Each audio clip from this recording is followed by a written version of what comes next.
Welcome back to the channel. Today I'll be showing you how to defeat the Archdemon Razikale Boss in Dragon Age The Veilguard. Note that this footage is on the Underdog difficulty. So there are 3 distinct phases to this fight, and at the start of phases 2 and 3 the boss gains an extra head, but the main strategy of the fight remains fairly similar for each of the phases. So when he rears his head, you know he's going to lunge forward, so get ready to dodge.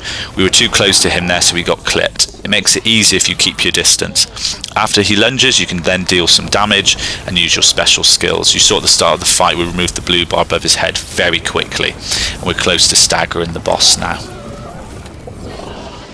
The boss is then staggered. You want to go around to the side very quickly. You'll see his neck glowing in certain parts, so you want to attack that part of his neck. Ideally you can use your special attacks. Mine are on cooldown at this point, but luckily we have the companion skills, so we use them, and you can see how quickly the health's going down at this point. So for the first phase, the only real attack the boss does is the lunge attack, which isn't too bad to deal with. He'll do this attack regularly throughout the fight. This does become increasingly difficult to dodge though as the number of heads increases. As always, I try and have a healer on the team. For tougher fights I usually have 2 healers.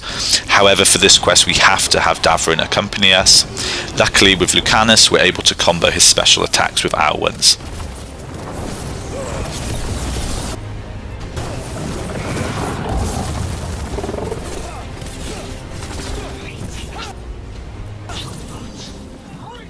After you deplete the boss's health, he'll disappear and then return with an extra head, and this is the start of phase 2. So in this phase and the last phase, parts of his head will glow purple. That's the head you should focus your attacks on and use your special attacks ideally to then deal bonus damage.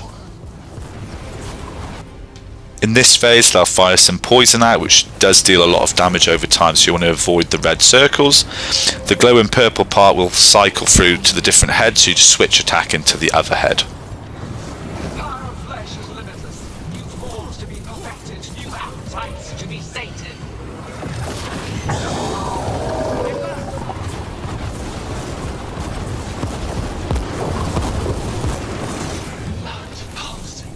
But also have the short range attack here, which you want to be ready for, but it's quite easy to dodge. And they also have these normal lunge attacks from phase 1.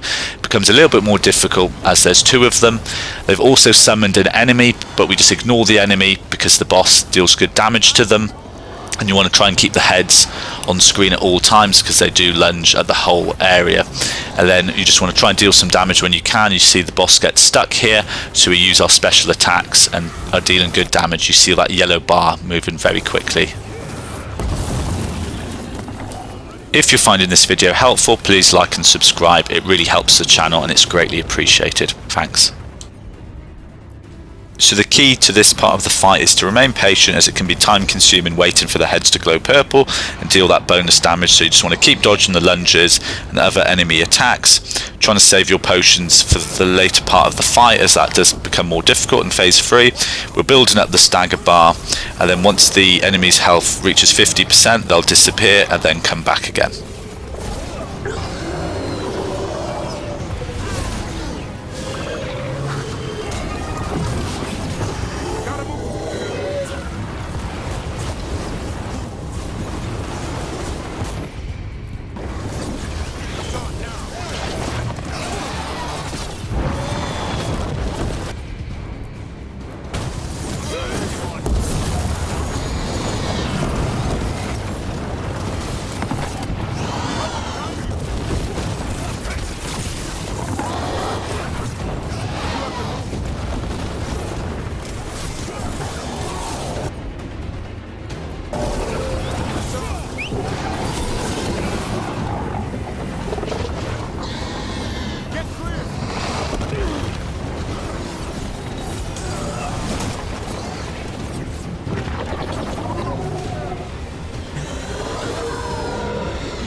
We're nearing the end of phase 2 now. We've managed to stagger the boss and we're going to use our special attacks, and this should finish the phase 2 of the fight. They'll disappear and then return again with an additional head.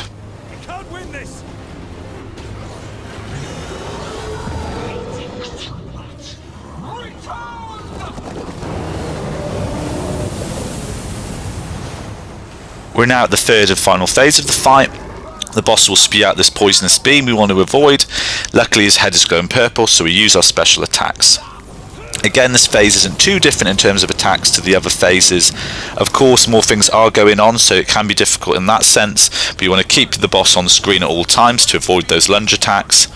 They'll also send out some blight, so you want to remove that as quickly as possible, and there'll be a lot of enemies running around. I tried to ignore them the best I could and focus on the boss, but at one point the boss will disappear, then you can defeat the other enemies.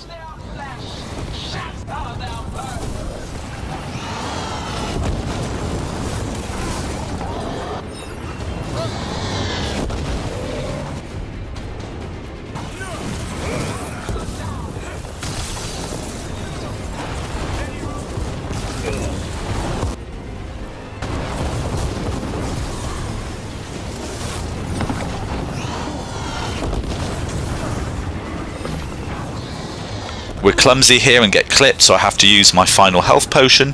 From now on in the fight I try and keep Lucanus' special attack in reserve so I can use the heal when needed. You'll see towards the end of the fight things get pretty ropey, so this is another reason to always keep a healer on the team.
And he's finally defeated. Hopefully this has been helpful. Thanks again for watching. Like and subscribe for more.